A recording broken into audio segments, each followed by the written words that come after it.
Hi folks, this is Jack Button. Jack Button's a triathlete that I'm working with at the minute that I've identified a lack of mobility in his left shoulder. We're just going to have a look at a swimming stroke. I'd already identified it just looking at the shoulder itself, and I just wanted to highlight it that a little bit more, take a video and show you guys. So just as he's going through this skill now, you can see not too bad the range of movement that he's got there. He's trying to think about his swimming stroke, he's going through it, but this side now there's a definite lack of range of mobility around that shoulder, as you can see. Okay, so I've added just a red line on here just to highlight the difference in this range of movement, and equally I'm going to discuss his coping strategies. So good thoracic mobility on this side now. Elbow comes nice and high, keeps nice and body. He's got a good close to the body, and he's got a good reach for that pull in the swimming pool. As you can see, the elbow comes nice and high again, nice and close, and streamline's not affected at all. When we look on this side now, we'll see this elbow comes nowhere near as high, so it's not as close to the body, and there's a great lean across this one side, across the thoracic as he's going through that position. So he's got this coping strategy he goes through. Equally, he's pushing down to the 1 foot now as well. You could argue that's just because he's on the floor, but this is going to affect the streamline of his body. I feel is a good example of a lack of sort of mobility, that lack of capacity of mobility for him to carry out this action. You can just see as he's going through, he tries harder as he comes back down again, but this is definitely affecting. We'll have a look on the side again, just as he goes through it. Elbows nice and high, and you can imagine how much this is going to affect it. He has a history of this, and when we have him in the pool, if we get to drills with his eyes closed, he tends to pull more with this arm that's working now, and he'll swim closer to this to the lane on this arm.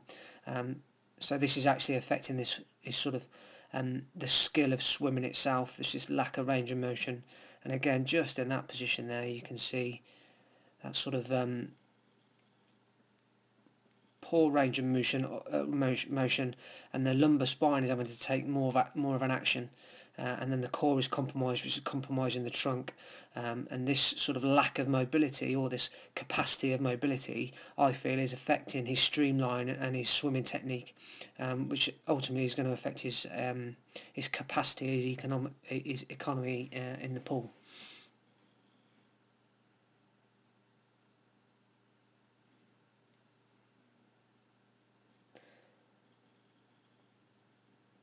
Debs is the second person I'm going to look at, and Debs has got a lack of motor control in terms of sort of glute activation and hamstring activation. She's quite anterior dominant.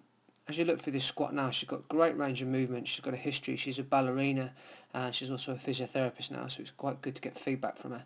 She developed a coping strategy to stay away from this pain of the hip, and now she's sort of developed, unfortunately, an anterior dominance. Now I've added the blue line because I just think that the blue line just adds this sort of emphasis on this anterior dominance. Now she complains that she doesn't really get her glutes are activating, and it's something that we've started to work on. In terms of carryover into her sports, she's a runner, and she's just not getting sort of that sort of glutes activation, glutes control as she's running, and her performance is lacking. So a few things that we've been working on is we've removed the trainers that you can see that she's wearing, just because they just sort of they're bringing her forwards, and equally we're dropping her down into the position that she's in now, and we're getting to lean back, and we're doing isometric glute contractions, just trying to fire this sort of neural pattern to these glutes to get them activated again. So we'll just continue to watch her squat as we go through. The range is not an issue. I haven't got an issue with the range at all. You can just see there's this anterior dominance. She's got quite a tall body anyway.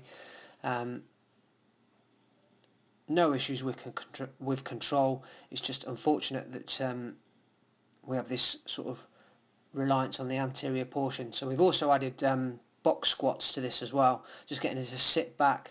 She leads with the glutes anyway when she drops down, but she just has this forward lean. And it's affecting her running technique more than anything else.